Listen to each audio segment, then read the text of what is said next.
let us talk about the root cause of self-doubt. Where does it all come from? Why does it pop into our head? Look, it's not just you. It's me constantly, each and every day. There's actually a reason why these self-doubt pop up in our heads. A lot of us carry that heavy weight, that actually impacts every aspect of our daily life. And what happens is with these self-doubt, it holds us back. It holds us back from our potential. I'm not good enough. I'm not smart enough. I'm not pretty enough. I'm not capable enough. So if you can imagine all these self-doubt, so replace the self-doubt with bricks. Okay, so in this little scenario, in this image here, we've got a backpack. So every time you have those self-doubt, imagine that they are bricks that you are putting in your bag or in your backpack daily. Okay, so if in the morning we're packing our bags, we wake up first thing in the morning and we're going to pack our bag, and then we go, you know what, I'm not good enough. We're putting that brick in our bag. Oh, I'm not smart enough to be able to manage this project at work. Another brick we put in our backpack. Oh, I'm not pretty enough. My clothes don't look good. My hair, my face, my skin. Another brick of self-doubt in our backpack. I'm not capable enough to be able to go for that promotion. Another brick in our backpack. So imagine with all these bricks of self-doubt that we're carrying around, it's going to put a strain on us. If it doesn't stop us, for sure it slows us down. And then when it slows us down, it creates fatigue, it'll create cracks in our foundation, and then that is when we get overwhelmed by the things that would be able to do as part of our day-to-day life. So that is what happens when self-doubt is in our head. It is a load, it is a weight on our shoulder that does not let us go quickly, does not let us take that one small step. Okay, so self-doubt is pretty much those bricks that we carry around. So where do these self-doubt come from? Why are they always popping up?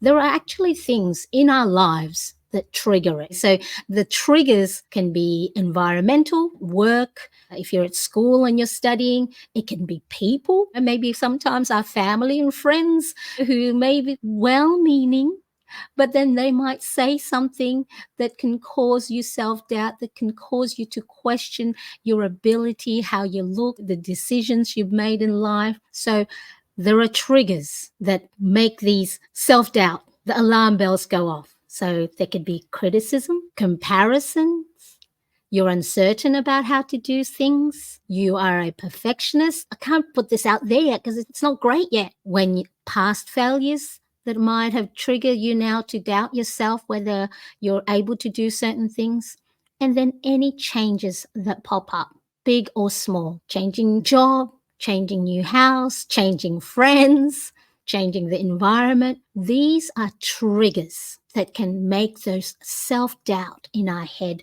pop up. So for example, okay, maybe you grew up with a super critical parent. You could have had a teacher who made you feel like you weren't smart enough. I know for sure when I first arrived here in Australia when I was 10, and of course, even though, yes, I knew a little bit of English, the teacher had sort of told my parents, oh, she might have to repeat year 5. And so, of course, I carried that throughout my teenage years. Or maybe perhaps you've had some setbacks in your career. You went for a job that maybe you didn't get, or you had a dream job that wasn't what you thought it would be. And so now you start to question things. You start to doubt your ability to make decisions about your career. Other things are relationships that have left a mark on you. Boyfriends, girlfriends, partners, lovers, friendships as well can cause those self-doubt, whether why are they not hanging around me anymore? Why aren't they inviting me to things? Then you start to question, is it me? And then those are the things that trigger self-doubt. Another example is you start to compare yourself with someone else. And of course, you're not worthy. So For me, I'm a content creator on Instagram, on YouTube, and of course, there's so many people doing similar things to I am. How come they have more followers? How come they're getting more views? How come their pictures and videos look better than mine? Again, these are triggers that send those alarm bells in our head to go, hey, see, I told you weren't that good because of these different triggers. So the thing is, the brain, our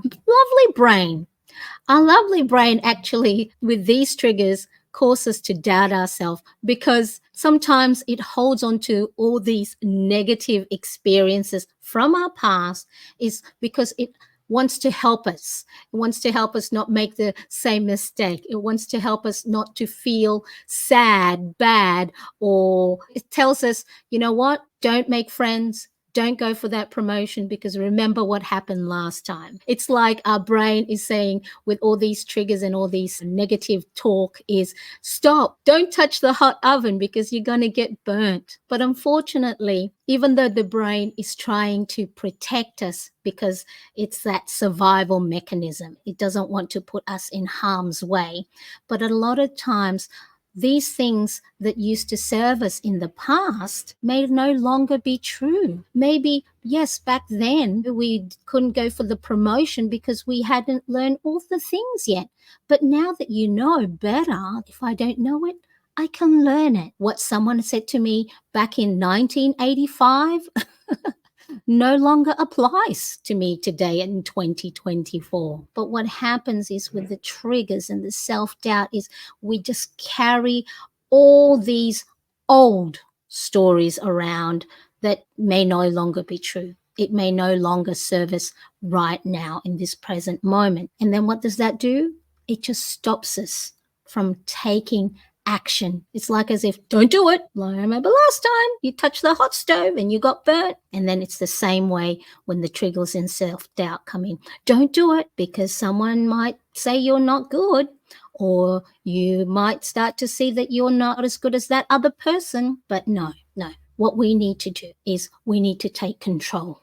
We need to take the power back like this lady, all right? She's got her guns out. By knowing our personal triggers, by knowing the things, the situations, the environment, or the people that set off the self-doubt in our head, once we get to know them, we get to know how to deal with it. And by knowing how to deal with it, we are taking control. We are going to gain confidence back because the control is ours, not an outside factor.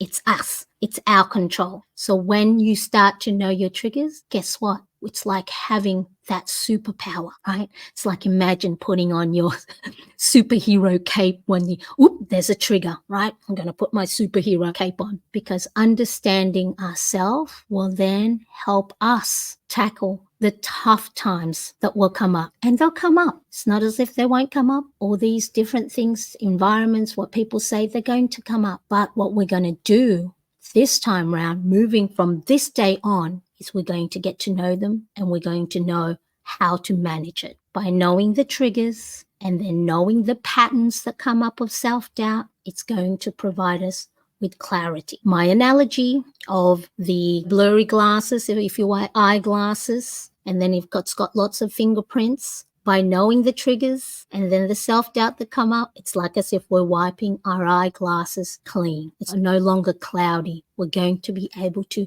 see better. By knowing the triggers and the self-doubt, we're going to get clarity. It's going to help us break free from that cycle of negativity or the I can't, that I'm not good enough, I'm not enough, I'm not pretty enough, I'm not smart enough. We're now going to be able to take control of it.